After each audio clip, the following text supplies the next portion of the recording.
இன்றே டவுன்லோட் செய்து உங்கள் ஃபேவரட் ஷோக்களை என்ஜாய் பண்ணுங்க. அக்கா, உனக்கு ஒரு விஷயம் தெரியுமா? என்ன சந்திரா? நாளைக்கு மயில ஹோட்டல் திறக்க போறான்ல? ஆமா, அதுக்கு என்ன? இது எல்லாத்துக்கும் பின்னாடி அந்த டிரைவர் பையதான் இருப்பானோன்னு தோணுது. என்னடி சொல்ற? ஆமாக்கா, ஹோட்டல் திறக்க போறேன்னு சொன்னானே தவிர அதுக்கு பணம் எங்க இருந்து வந்திருக்கும்? இத பத்தி எதுவும் சொல்லவே இல்லையே. அக்கா, ஹோட்டல் திறக்கிறதுக்கு பணம் அவன்கிட்டயும் இல்ல, உன்கிட்டயும் எதுவும் கேட்கல. அப்ப அவனுக்கு பணம் எப்படி வந்திருக்கும்? அந்த டிரைவர் தான் பணத்துக்கு ஏற்பாடு பண்ணிருப்பான். இல்லன்னா ஹோட்டலை திறக்க திடீர்னு எப்படி பணம் கிடைச்சிருக்கும்? அவன் தான் பெரிய பணக்காரனாச்சே, அவன் தான் பணத்தை அரேஞ்ச் பண்ணி கொடுத்திருப்பான். அக்கா, ஒண்ணு நல்லா தெரிஞ்சுக்க. முதல்ல இந்த வீக்ல எது நடந்தாலும் உனக்கு தெரியாம எதுவும் நடக்க கூடாது.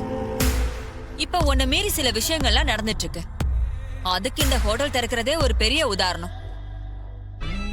ஹோட்டல் திறக்க போறேன்னு சொன்னானே தவிர பணம் எங்கிருந்து வந்துச்சுன்னு சொன்னானா? அந்த டிரைவர் பணம் அரேஞ்ச் பண்ணதுனாலதான் உனக்கு இந்த விஷயத்த சொல்ல வேண்டாம்னு நினைச்சிருப்பாரு. அந்த டிரைவர் பையன் உனக்கு எதிராக ஒரு சக்தியா வளர்ந்துட்டு இருக்கான். இப்படி எல்லாருக்கும் ஏதாவது ஒரு வகையில உதவி செஞ்சு அவன் பக்கம் இழுக்க பாக்குறான். அவன் வீட்டுக்குள்ள இன்னொரு பவர் சென்டரா வளர்ந்து ஒன்ன செல்லா காசா ஆக்க பாக்குறான். அந்த மயில உன்கிட்ட காசு வாங்கி ஹோட்டல் திறக்க வேண்டியதானே? அதை விட்டுட்டு அவன் மூலியமா எதுக்கு ஹோட்டல் திறக்கணும்? இது எல்லாத்தையும் அவன் பிளான் பண்ணிதான்க்கா பண்றான். இங்க பாரு, நீ இப்படியே எதையும் கேட்காம வாயை முடிக்கிட்டு பேசாம இருந்த அந்த டிரைவர் எல்லாரையும் அவன் பக்கம் இழுத்துருவான். அதுக்கப்புறம் நீ தனி மரமா நிக்க வேண்டியதான்.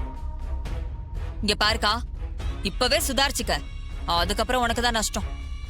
சரி, மாப்பிள வரட்டும், நான் கேக்குறேன். அந்த டிரைவர் பையன் என்ன மீறி என்ன பண்ணிடுவான்னு நான் பாக்குறேன்.